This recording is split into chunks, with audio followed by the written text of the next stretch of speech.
Então, continuamos em janeiro, estamos no verão e nas férias. Janeiro, mês de férias, período de estar com a família e com os filhos. Você costuma se planejar para isso? Você para pensar nas atividades que você vai estar fazendo com seus filhos? Vem com a gente trocar sobre isso, vem. É importante.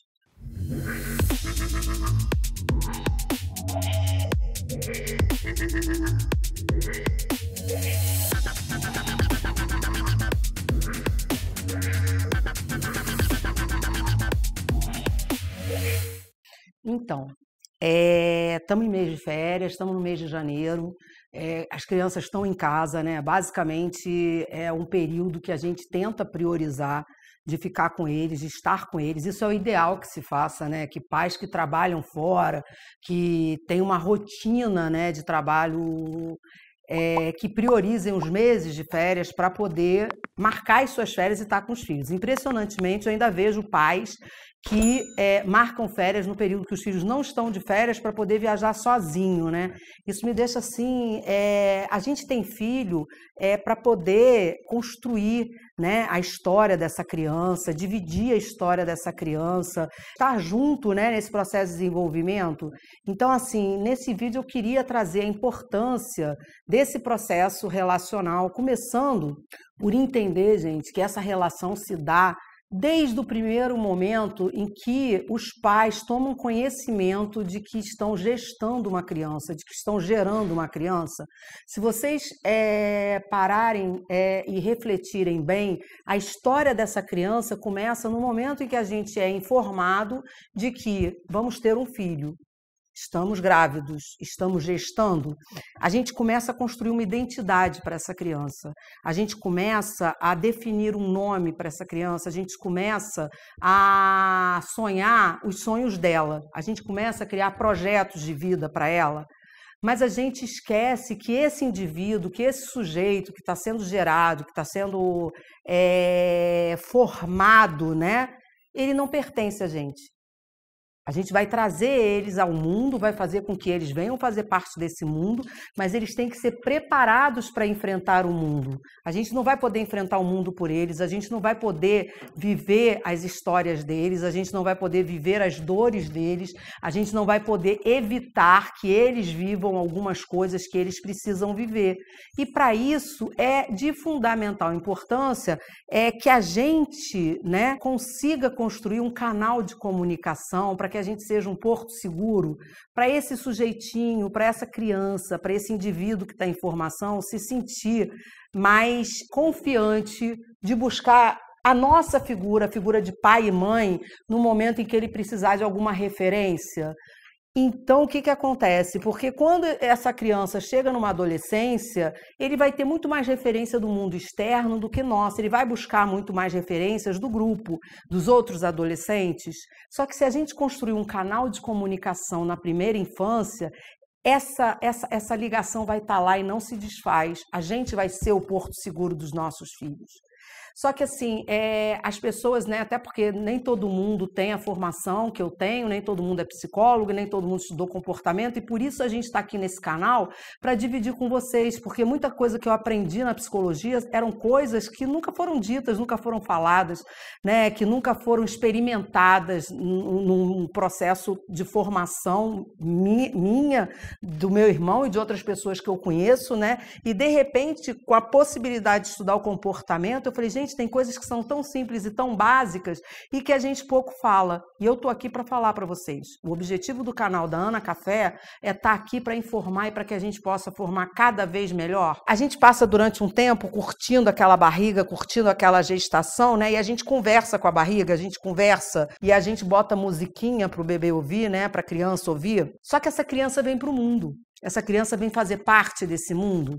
E aí, quando essa criança chega no mundo, a gente fica tão atolado de coisas para fazer, ou a gente se perde tanto nas coisas que tem que fazer, que a gente esquece de se comunicar com essa criança.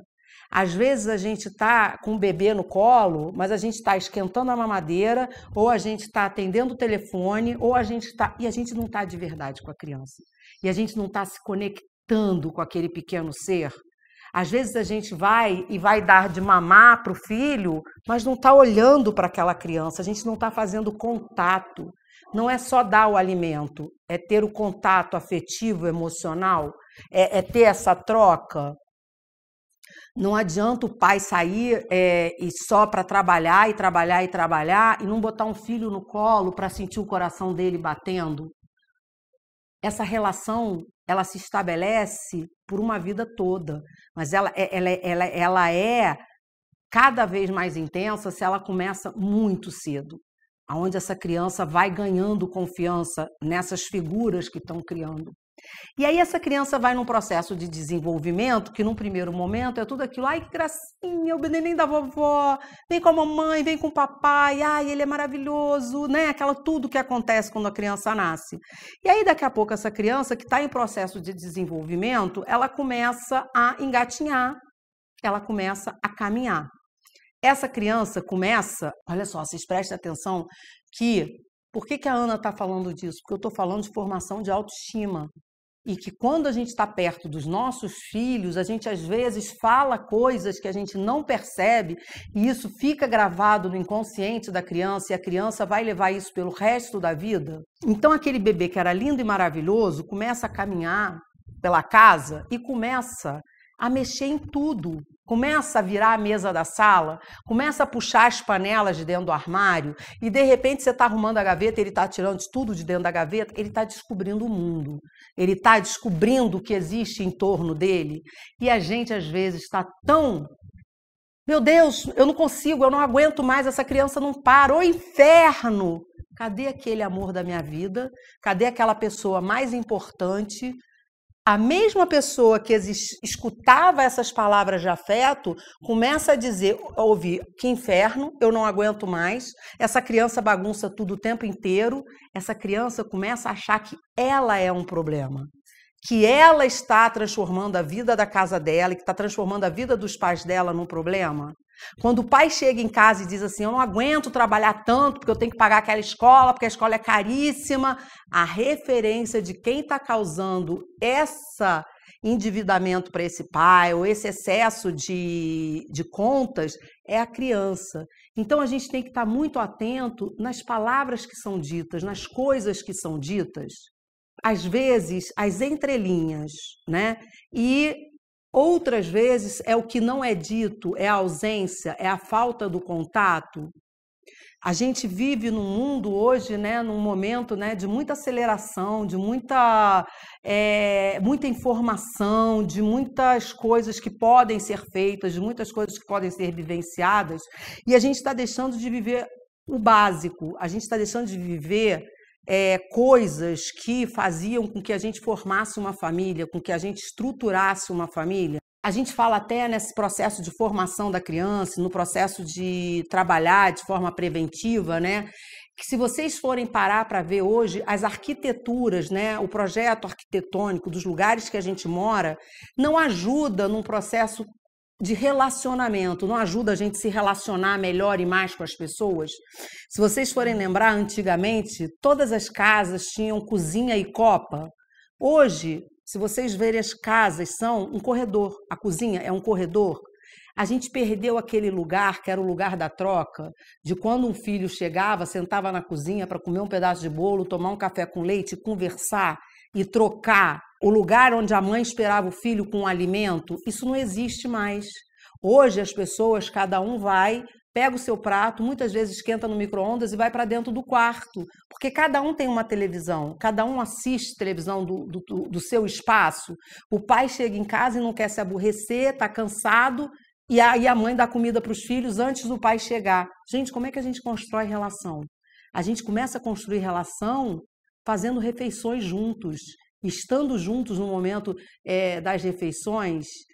Tem um livro que me foi indicado por uma terapeuta que se chama Cura Mesa. Muitas vezes o espaço de alimentação é um espaço de troca tão importante que cura a família, que cura o sujeito, que cura o ser humano. Ali a gente passa a se conhecer, ali a gente passa a trocar, né? E aí esse vídeo veio para falar de como você se programou para o mês de janeiro. E aí começa por aí, a fazer uma programação para de verdade estar junto com seu filho, para de verdade estar dentro da programação de vida dele. Não é levar o seu filho para fazer parte da sua história, é você começar a vir fazer parte da história dele. E esse momento é um momento que ele está vivendo de começar um novo ano, de comprar um material escolar, de escolher o livro que ele vai ler, de escolher o caderno que ele vai ter. E aí vai com seu filho e curte esse momento, porque para ele é um momento de fundamental importância. Para você pode ser só pegar 10 cadernos e jogar no carrinho da livraria, das lojas, da papelaria, mas para ele é construir a história dele, ver que você está fazendo parte dessa história. Se programar para passar férias com seus filhos não quer dizer que você tenha que ter milhões no banco para viajar para a Disney, milhões no banco para ir para a Europa. Significa que você faça parte da construção do momento que ele está vivendo, que você esteja participando de pequenas alegrias dele, porque para a criança é uma alegria aquele material colorido, lápis de cor, borracha, canetinha, e o meu pai e a minha mãe estão fazendo parte disso. Eu sou importante para ele. Eles estão aqui comigo construindo a minha história. Fica junto, vai junto com seu filho. É assim que a gente pode construir crianças mais saudáveis, crianças mais resilientes. Te espero no próximo vídeo, hein?